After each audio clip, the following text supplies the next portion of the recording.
अच्छा बाबूजी, यह जो विरह की रिकॉर्डिंग हो रही है सुर संगम म्यूजिक स्टूडियो रतनपुरा मऊ। हम गायक कलाकार कन्हैयालाल राजभर बनारस के धरती से, और हमारे रिकॉर्डिंग रूम में बड़े ही शान से बैठे हैं हमारे परम आदरणीय सम्मानित श्रीमान नंदलाल राजभर कवि जी। हमारे ढोलक पर हैं आप श्रीमान उमाकांत जी।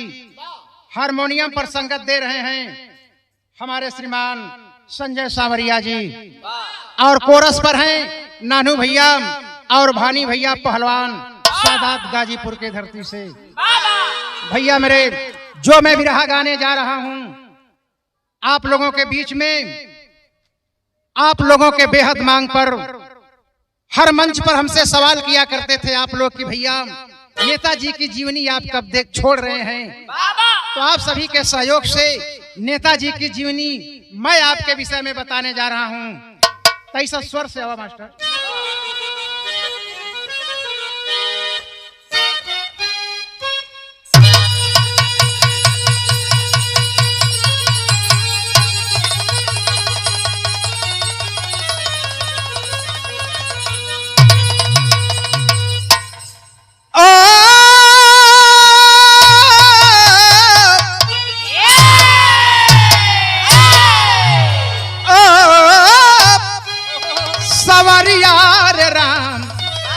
भोले बाबा जोगिया हो मोरेरा।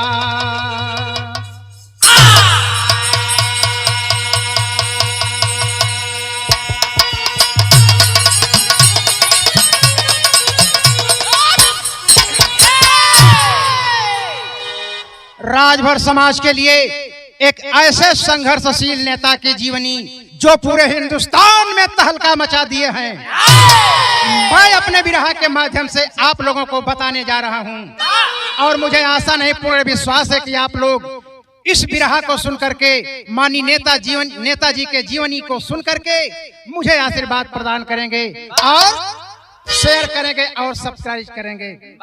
4 लाइन भूमिका है मास्टर। कैसे?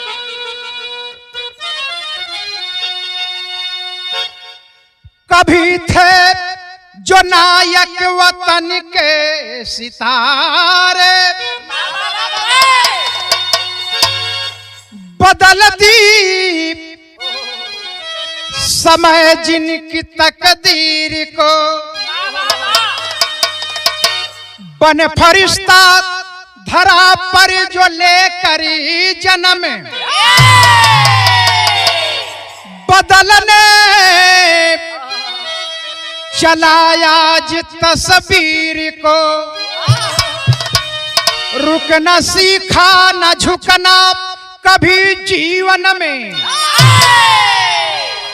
जिनके संघर्ष की है अमिटिया की निशानी, रुख बदल कर दिखाया जो तूफान का,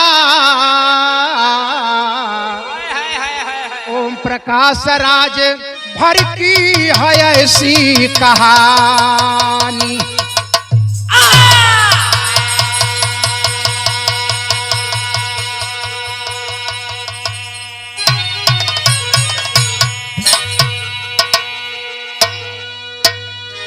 ये भैया भारतीय समाज पार्टी के राष्ट्रीय अध्यक्ष माननीय ओम प्रकाश राजभर जी अपने राजभर समाज के लिए पूरा जीवन अर्पित कर दिए और कर भी रहे हैं। आज आप लोगों के बीच में एक हिमालय पहाड़ जैसा संगठन बनाकर पीला झंडा छड़ी को लेकर के अपने अधिकार के लिए लड़ाई लड़ रहे हैं। कहना है कि ये राजभर समाज के वंशजों, आए गरीब समाज के लोगों, जागो और संघर्ष करो, तब जाकर के अधिकार मिलेगा, वरना मिलने वाला नहीं है। विरह में एक लाइन गजल का नमूना हो, एकदम नई नई गजल हो, यही विरह में के शुरुआत करे जाते हैं।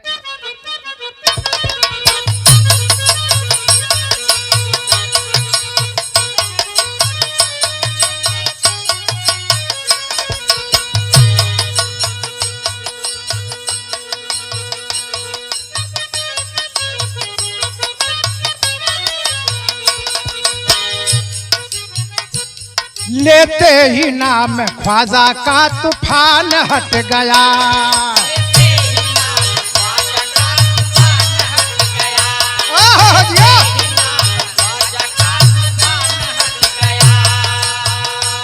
लेते ही नाम ख्वाजा का तूफान हट गया।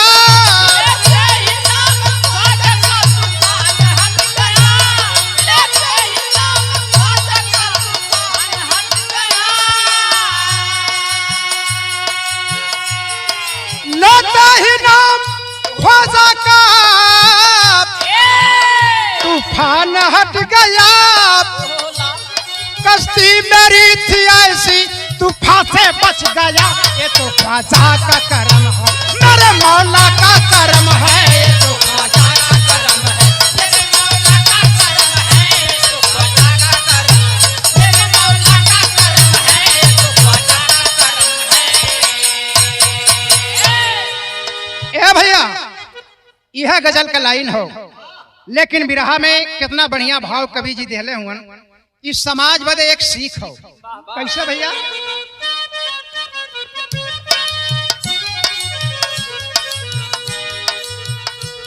अधिकार कभी मिलता है भीख में नहीं। दम से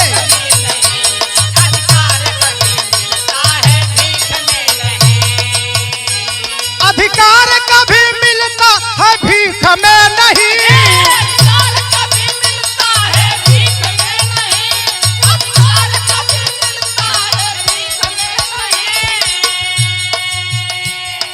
अधिकार कभी मिलता है भीख में नहीं। जीवन कभी बदलता है चीख में नहीं। तुम्हें लड़ना ही पड़ेगा, आगे बढ़ना ही पड़ेगा। तुम्हें लड़ना ही पड़ेगा, आगे बढ़ना ही पड़ेगा।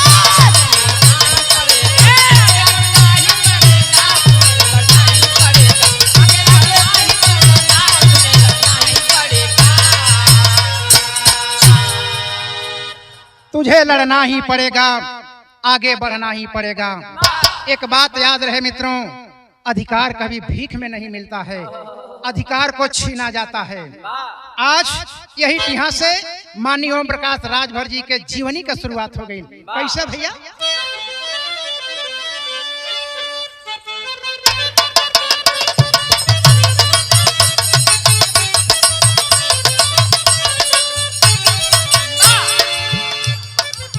डार नर नार नार डार नार नार ना डर नर नार नार डार डार डार ना।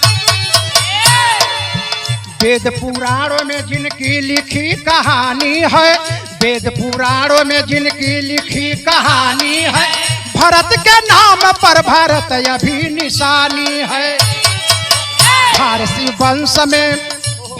वंश में राजा सुहल देव हुए, मान सम्मान के ऊपर जीवन कुर्बान किए।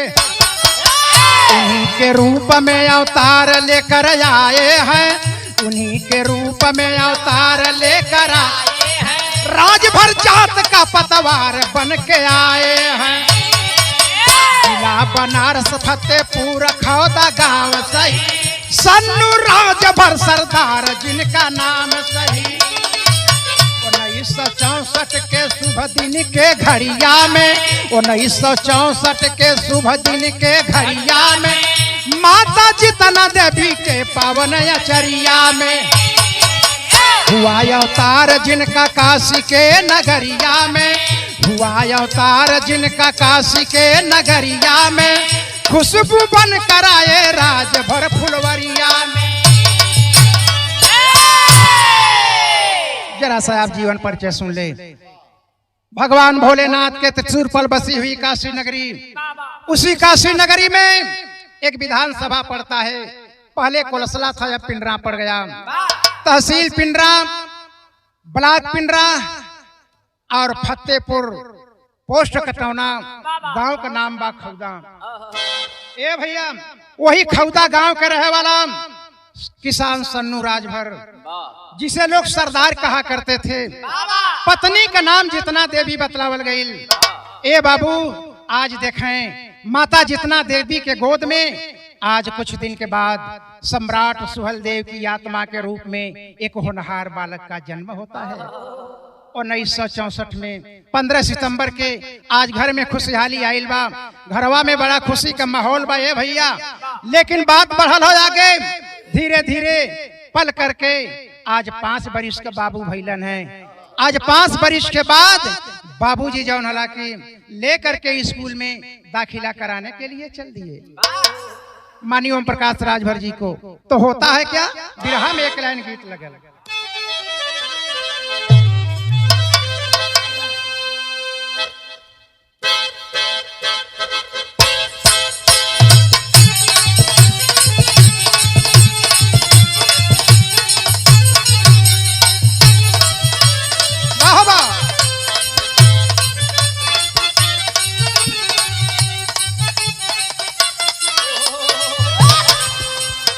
बड़ी खतरनाक गीत बजा दे हमारे संजय भैया।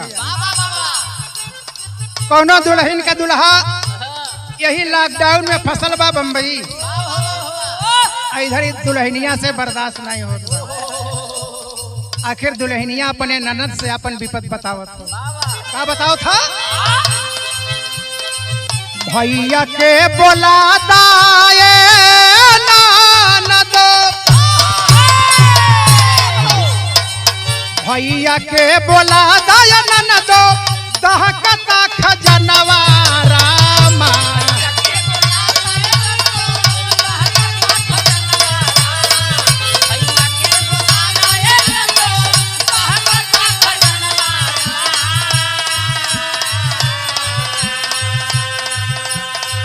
भैया के बोला दाया ननदो, दहकता खजनवा रामा।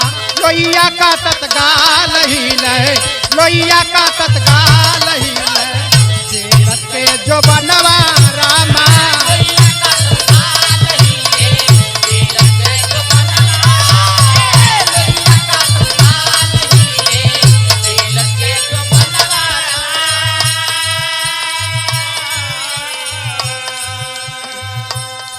ये भैया ये गीत का नमूना हो उमा भैया।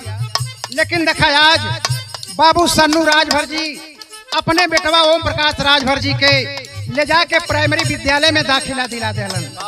जब दाखिला दिलौलन है वो समय भइल का मास्टर भाव बा।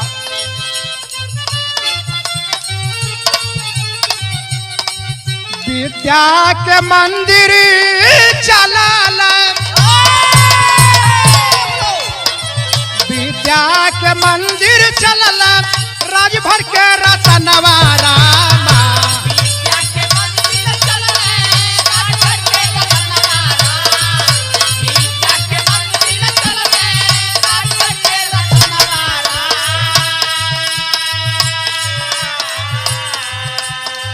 विद्या के मंदिर चलला, राजभर के रतनवा रामा। गुरुजी से लेवा अपने, गुरुजी से लेवा अपने, शिक्षा का खजानवा रामा। गुरुजी से लेवा अपने, शिक्षा के खजानवा, गुरुजी से लेवा अपने, शिक्षा के खजानवा रामा।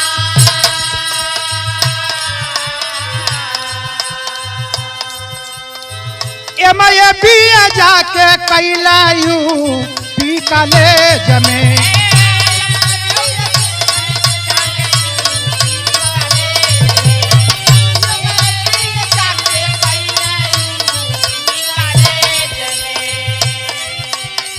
मिलल न नौकरी जीवन बढ़ल जाता एज में।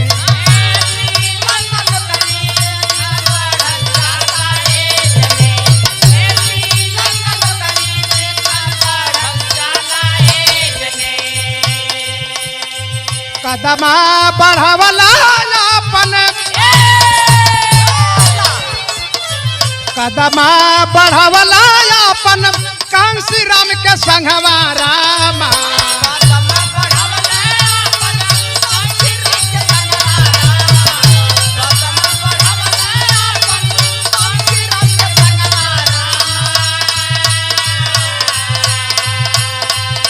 कदम बढ़वला अपन कांसी राम के संगवा रामा तान मन रंगवला नीला तान मन रंगवला नीला रंग में जवनवा रामा।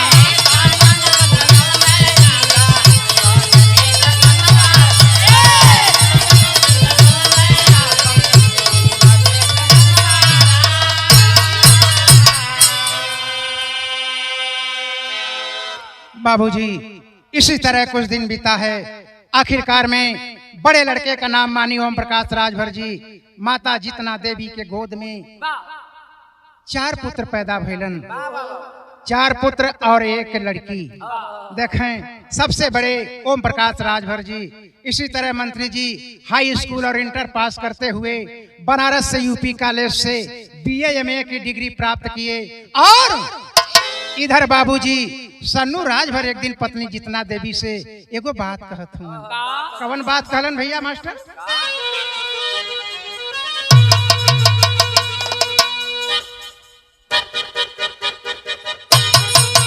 बाबा जियो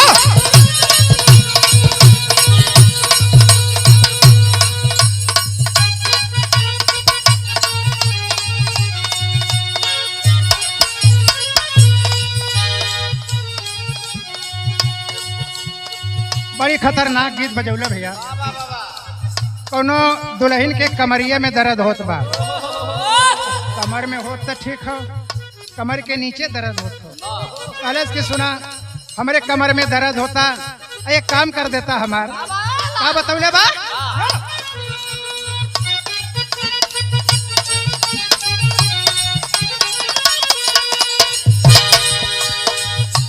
उठला पीर कमर का पीछे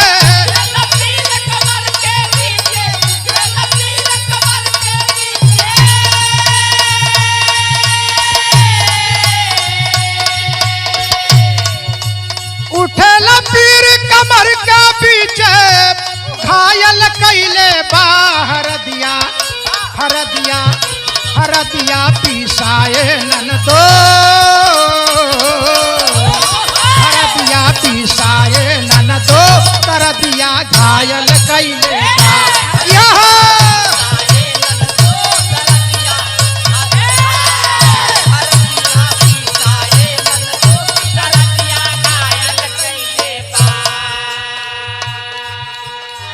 एक दिना बाबूजी सन्नू राजभर जी अपनी पत्नी जितना देवी से कहलन के सुना हो हमार लड़का ओम प्रकाश राजभर इंटर हाई स्कूल पास कैलन, इंटर पास कैलन, BA और MA का डिग्री ले लेलन। अब हमार लड़का सयान हो गए बारे हमार तो विचार करता कि कहीं अच्छा सा घर बर देख के इनकर शादी कर देती, दुल्हन भी घर में आ जात, कहे से कि अकेले तो हूँ परेशान रहलू। कौने भाव में कहलन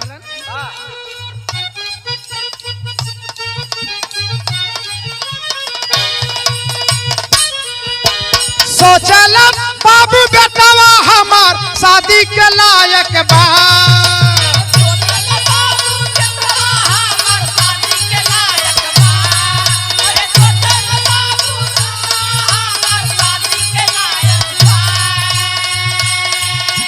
सोचल बाबू बेटवा हमार शादी के लायक बा। किसे हरा किसे हरा किसे हरा सजल बसिरवा पे किसे हरा सजल बसिरवा पे पतोहिया घर में चाहत बा।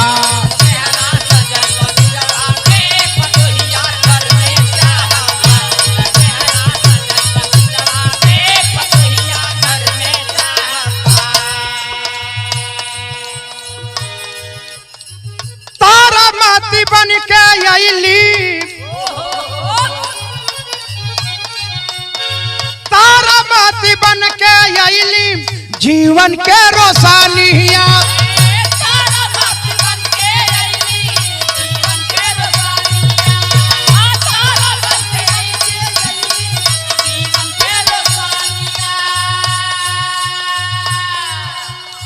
चार फूल पवली अपने आचरा में निशानिया।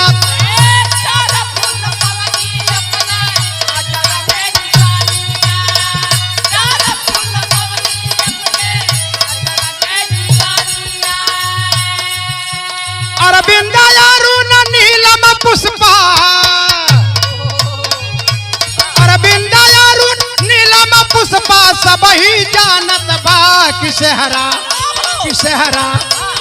हरा सजल बसिरवा पे पतोहिया घर में चाहत बा।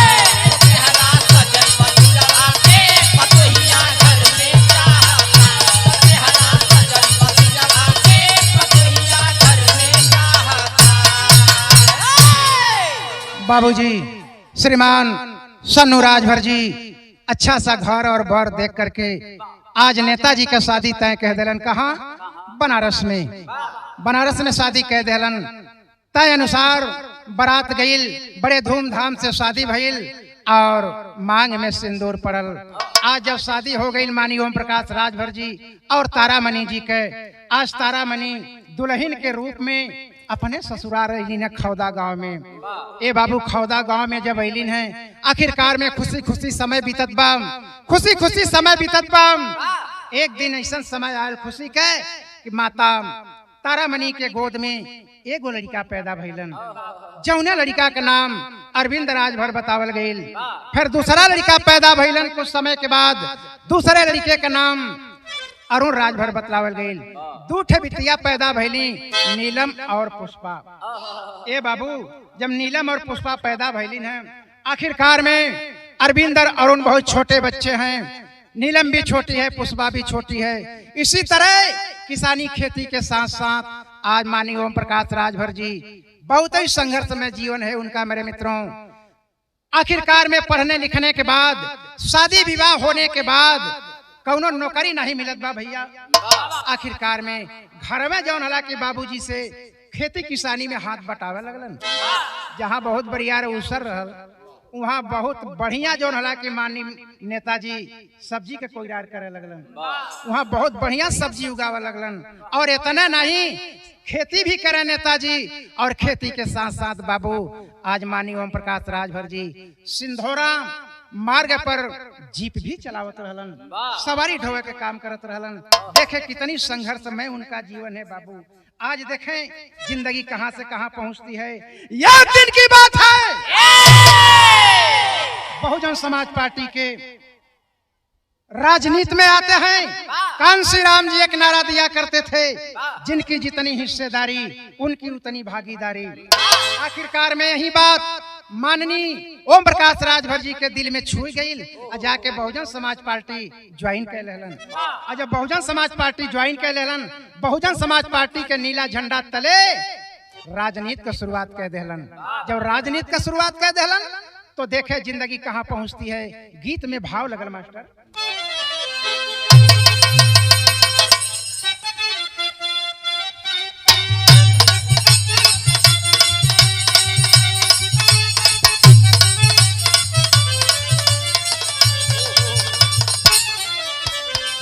यह गीत का नमूना है कौनो संजय भैया मतिन मरद रहे। अब पहलवान भैया के कहा था सुना, एक बात हमार सुना। पता लगल कि तुहार मलकिनी जात है नहीं है रे। हाँ जात तो है। अब जात है उनकर मलकिन रोवत हुए उमा भैया। कैसे रोवत हुए? गीत लगल बाबा जियो।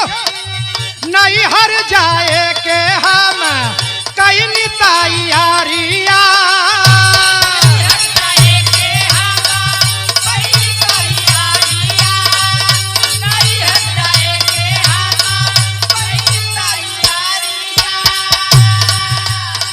नहीं हर जाए के हम कई तैयारिया। गाड़ी लेके अइले हमारे भैया हो, गाड़ी लेके अइले हमारा भैया। अचरे से मुहावा, अचरे से मुहावा तो पी के रोवे लगन सैया।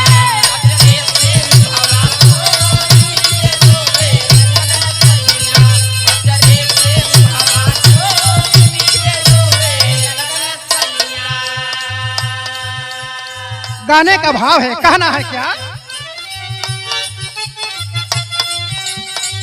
राजनीति में ले आइल खींच के समाइया।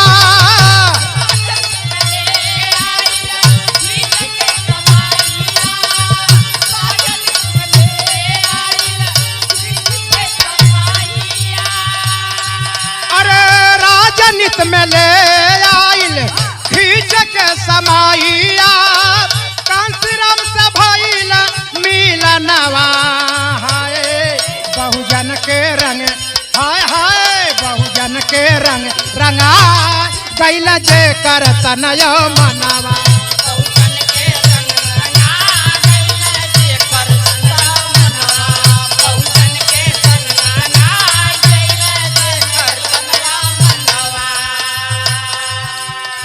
छानबे में राज भर अध्यक्ष चुनल गइल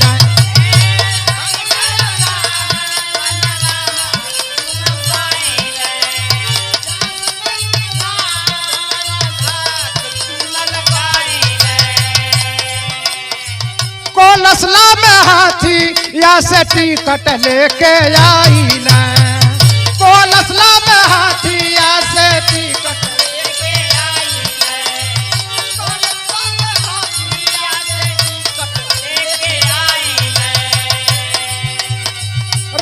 भर समान खातिर काइला लड़ाइया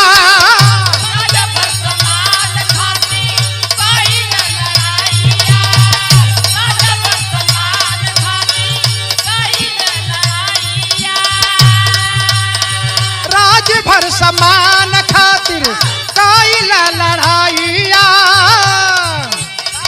मनली ना बहिना जी कहनवा हो बहुजन के रंग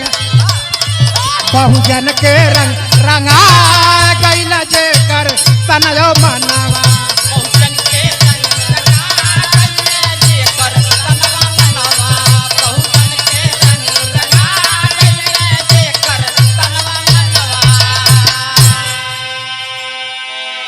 बाबूजी गौर कीजिएगा, बहुजन समाज पार्टी का जब निर्माण हुआ, मायावती जी जब बहुजन समाज पार्टी की अध्यक्ष बनती हैं, उस समय नेताजी जो है कि बनारस से जो है कि युवा मंच के जिलाध्यक्ष बनाए गए और 96 में राजभर अध्यक्ष चुन गईलन। कोलसला में बहुजन समाज पार्टी से टिकट लेकर के और चुनाव लड़ने के लिए आते हैं। लेकिन आज होता है क्या भैया, एक लाइन गीत लगल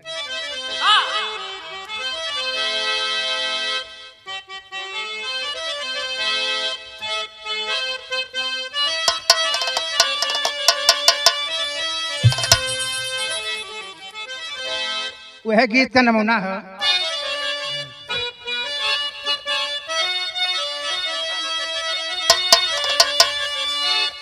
के बाबू दरोगा जी, बाबू दरोगा जी, अरे कौने गुनहिया धैला पियावा मोर, बाबू दरोगा जी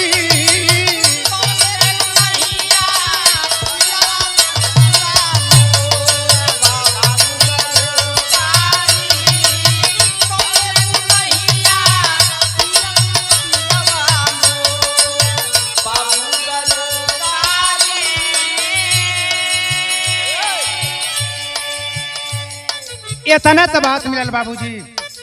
इसी तरह बेरोजगार मंत्री जी अपने राजभर की बिगड़ती हुई दशा और दिशा को देख करके उनके उत्थान और सम्मान को कायम रखने के लिए मान्यवर कांसी राम जी से मिल करके बहुजन समाज पार्टी ग्रहण किए। 1981 में अपने समाज के कायाकल्प हेतु कदम को आगे बढ़ाए और 1996 में वे बहुजन समाज पार्टी के अध्यक्ष चुने गए और कोलसला विधानसभा से चुनावी टिकट लेकर के चुनाव लड़ने के लिए आते हैं। चुनाव लड़े भी, लेकिन संजोग मात्र 36,777 वोट पा करके माननीय मंत्री जी चुनाव हार गए। बहुजन समाज पार्टी की मुखिया बहन मायावती जी के सामने एक दिन सवाल खड़ा करते हैं कि बहन जी, आप कहती हैं जिसको मारना हो उसका इतिहास मिटा दो, वो समाज अपने आप मर जाएगा। राजभर समाज के नाम पर पड़ा भरदोही का नाम मिटा करके संत कबीर नगर बनाया, ऐसा क्यों बहन जी? बहन जी बोली, तुम्हारे समाज के सुखदेव रामचल बब्बन कुछ नहीं बोलते हैं और तुम आजकल बहुत बोलने लगे हो, तुम अपनी बात बंद करो। मैं यह पार्टी बनाई हूँ अपने समाज के उत्थान के लिए। तुम्हें रहना है तो रहो, तुम्हें जाना है तो आखिरकार माननीय मंत्री जी वहीं से जो है कि वापस आते हैं। घरे आके बैठल बारे खटिया पर बाबूजी, दिमाग काम नहीं करत बा कि अब करी तो का करी। आखिरकार में राजनीतिक जीवन में राजनीतिक जीवन शुरुआत हो गई। अब हम करी तो का करी, राजभर समाज के कैसे उत्थान होई, कैसे विकास होई। आज बाबूजी माननीय नेताजी सोचत हुवन, का सोचत हुवन?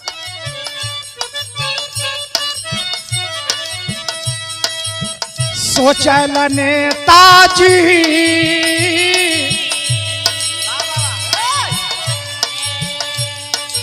सोचल नेताजी, अरे आज फसल बाप नैया बिने पतवार। सोचल नेताजी,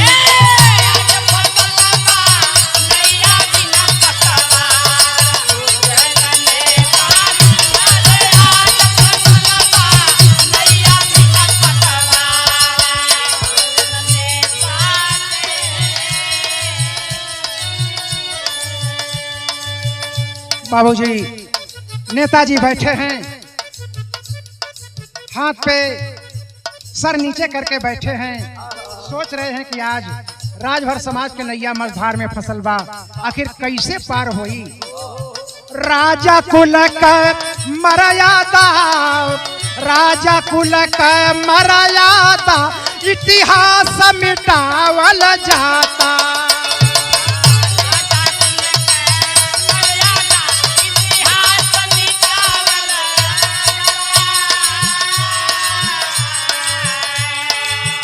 राजा कुल का मर्यादा इतिहास मिटावल जाता।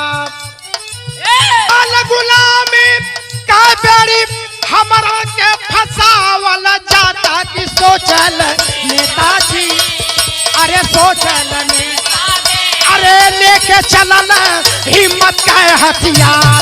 सोचल नेताजी,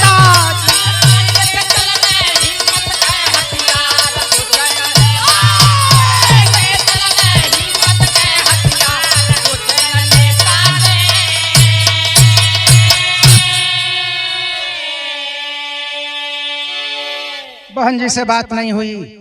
आखिरकार में नेताजी सोच रहे हैं हमारे राजभर समाज का जो कोट और किला है उसको मिटाया जा रहा है। हम आवाज नहीं उठाएंगे तो हमारा राजभर समाज गर्त में चला जाएगा। आखिरकार में वहां से अपना दल ज्वाइन किए, अपना दल में भी गए, लेकिन वहां भी बात नहीं बनी। एक दिन बैठे हैं अपने राजभर समाज से सभी के साथ जाकर के मंत्रणा करते हैं कि अब क्या किया जाए, अब क्या किया जाए। तो सभी लोग यही राय देते हैं, आप एक अपना घर बना लीजिए, घर बना लें। हाँ, अपना एक पार्टी बना लीजिए, एक झंडा और एक चुनाव चिन्ह बना लीजिए। अब अपनी लड़ाई आप स्वयं लड़िए, अब किसी की जरूरत नहीं है। आखिरकार में माई भी कहलीन, माता जितना देवी की ये बेटवा कहे बदे परेशान हुआ, अब जाके एक ठे अपन पार्टी बनावा। बाबूजी भी कहलन कि बेटा जाके एक ठे अपन झंडा डंडा बनावा, अपने झंडा बैनर तले अब लड़ाई ला। आखिरकार में यह बात नेताजी के दिमाग में गूंजने लगी। बाबूजी कुछ लोगों को जुटा करके वही बनारस के धरती सारनाथ महाराजा सुहेलदेव पार्क में सबको इकट्ठा किए। तमाम लोगों की भीड़ थी। उसी भीड़ में जो है कि आज नेताजी भारतीय समाज पार्टी का गठन किए और महाराजा सुहेलदेव जी को जाकर के माल्यार्पण किए और भारतीय समाज पार्टी का एक नाम दिए, चुनाव चिन्ह छड़ी और पीला। अब भारतीय समाज पार्टी का संगठन आगे बढ़ता है। यहाँ जो नाला की बिरहा में एक टेरी का भाव लगा।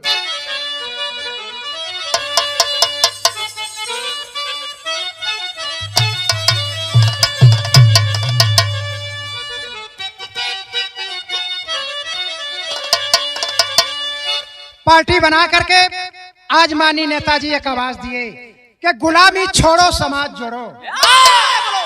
आज जो के अपने समाज के लल करलन, कैसे लल करलन?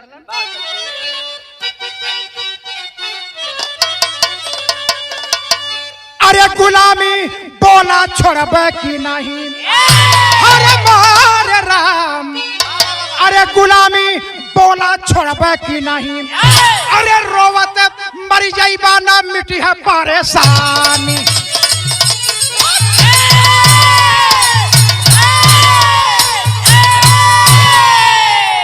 माननीय ओम प्रकाश राजभर जी पार्टी बना करके यही आवाज दिए कि गुलामी बोला छोड़बे की नहीं। अरे रोवत मर जाइबा ना मिटी है परेशानी, गुलामी बोला छोड़बे की नहीं। सोच लो, दिल में करो फैसला। अरे राजभर समाज के लोगों, अरे गरीब समाज के लोगों, मेरी बात सुनो, सोच लो, दिल में करो फैसला। अरे ना तो कभी पछताओगे, अरे दूसरा के घर में जीवन अपना कितना दिन बिताओगे।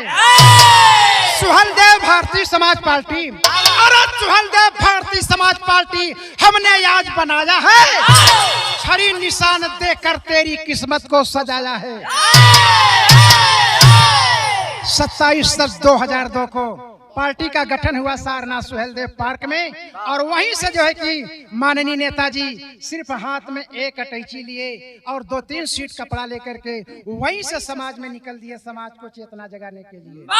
आखिरकार में इसी तरह जगह जगह मीटिंग करते हुए पूरे हिंदुस्तान में एक ऐसा सैलाब ला दिए कि एक भूचाल सा आ गया है। माननीय नेताजी आखिरकार में प्रेजेंट में इस समय विधायक हैं, पूर्व मंत्री भी हैं, लेकिन बाहर देश का शेर, पूर्वांचल की धरती नहीं, उत्तर प्रदेश की धरती नहीं, हिंदुस्तान के धरती का शेर जब जाकर के विधानसभा में दहाड़ता है तो पूरा हिंदुस्तान कांपने लगता है। भैया यहाँ बिरहा में पहपट कलाई लगी।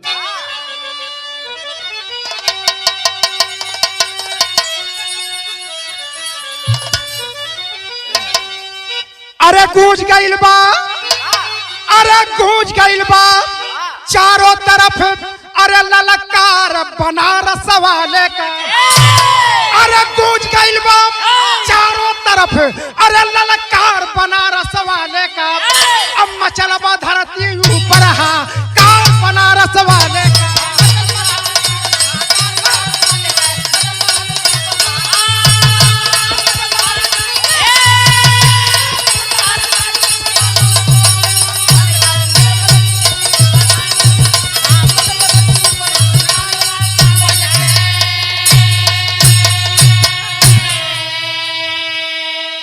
अरे पीला झंडा छड़ी निशानी, अरे पीला झंडा छड़ी निशानी, अब दे करके गरम महीने हो। अरे करो मरो का करके फैसला, अरे आगे कदम बढ़ावले हो। उबल पड़ा है, अरे उबल पड़ा है राजभर परिवार बनारस वाले का, लेकर छोड़े गए अपना अधिकार बनारस वाले का।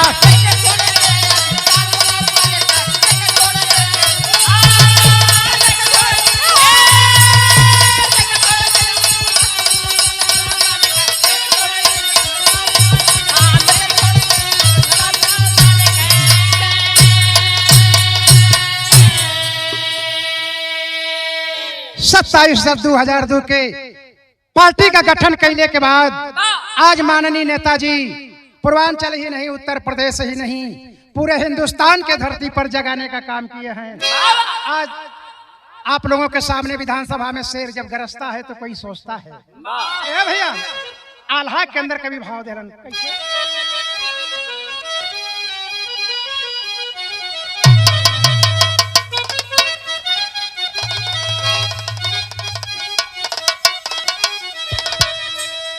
आज हमारे वर्तमान सरकार की हालत क्या है। कर में प्रधान,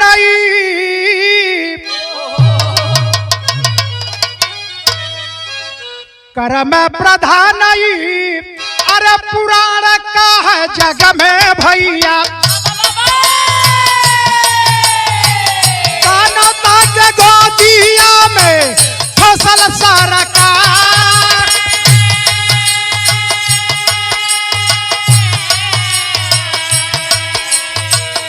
शिक्षाधिकार सगरो, शिक्षाधिकार सगरो, छीनता खजनवा भैया।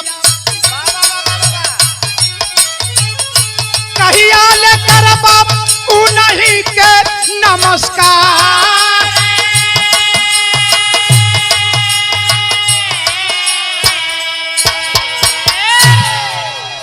आज वर्तमान सरकार की हालत यही है मेरे मित्रों।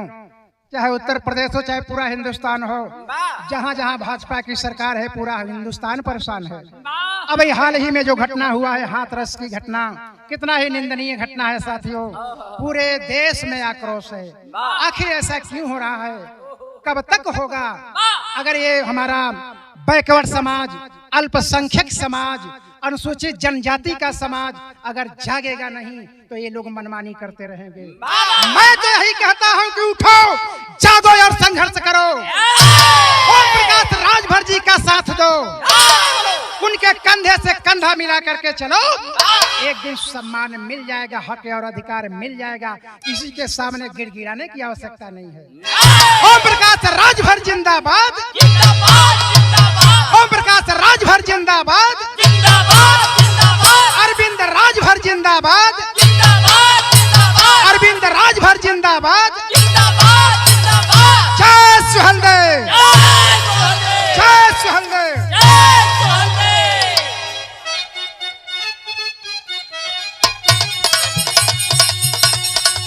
देखें, माननीय नेताजी के आंदोलन से और भारतीय समाज पार्टी से प्रेरित होकर के कवन के नेता कहां कहां से चलन, ध्यान दिया। ऐसे सुदामा दादा छड़िया पकड़ा लाए,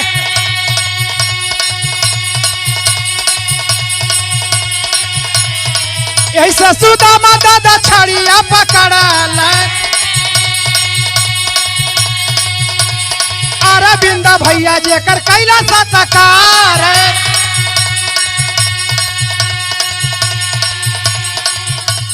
लठिया बनारस से कैलाश बाबू चला, लठिया बनारस से कैलाश बाबू चला। अरे कहिया ले सुतबा बोला राजभर परिवार, मंगला से भीख मिला नहीं अधिकारवा, मंगला से भीख नहीं मिला अधिकारवा। भैया को हर ओट लेके मजा मारा बरिया रे।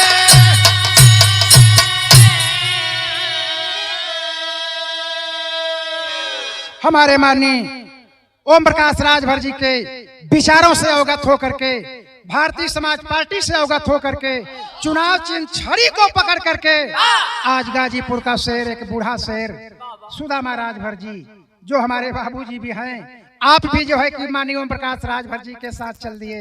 अरे भैया, इतना ही नहीं, इधर जो है कि बनारस के धरती से लठिया से कैलाश राजभर चल दिए छड़ी लेकर के।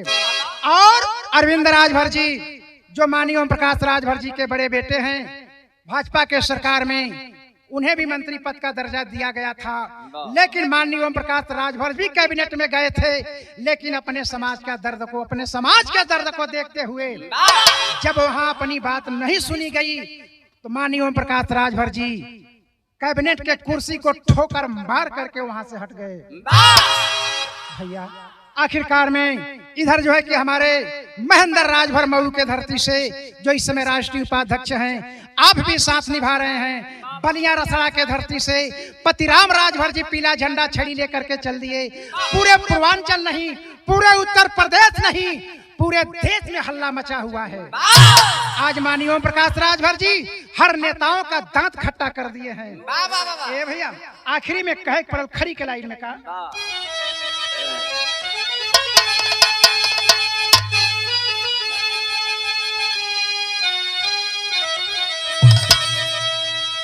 अरे सुहलदेव, अरे सुहलदेव कया तमाम ओम प्रकाश में समाई है।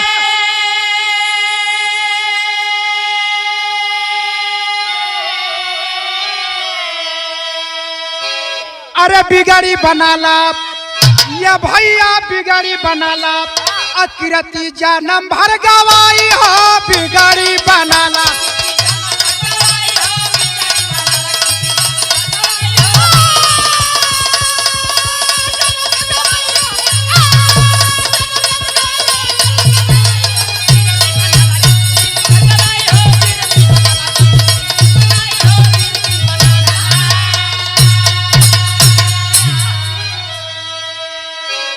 सभी लोग जानते हैं मेरे मित्रों, माननीय ओम प्रकाश राजभर जी ये साधारण मानव नहीं है, ये साधारण इंसान नहीं है। मैं तो कहता हूँ, पूरा समाज कहता है, पूरा हिंदुस्तान कहता है, ओम प्रकाश राजभर जी साधारण मानव नहीं, बल्कि श्रावस्ती सम्राट राजभर महाराज राजभर की आत्मा है। तो अरे राजा कुल का होई के, ये भैया राजा कुल का होई के अब सहल गुलामी, अरे कहिया ले चली दूसरा का मन मानी।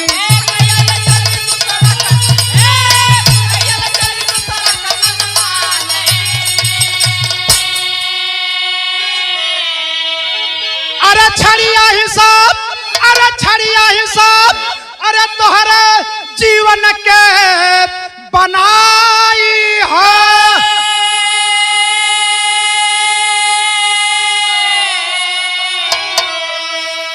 अरे बिगड़ी बनाला, ये भैया बिगड़ी बनाला, कीर्ति जन्म भर गवाई हो बिगड़ी बनाला।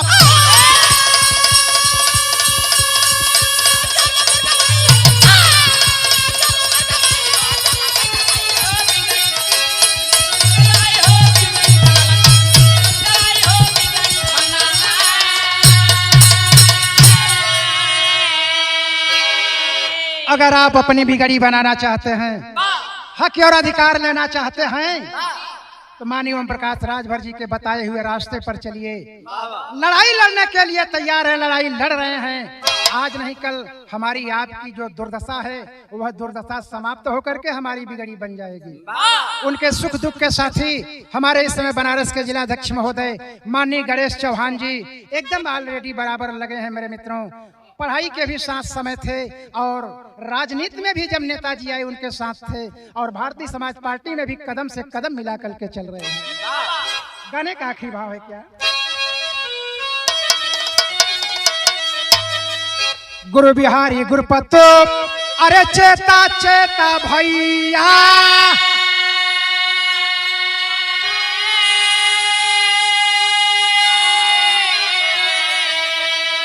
अरे ओम प्रकाश राजभर, अरे बनल आज खवैया, गुलामी बोला छोड़बा कि नहीं, अरे गुलामी बोला छोड़बा कि नहीं।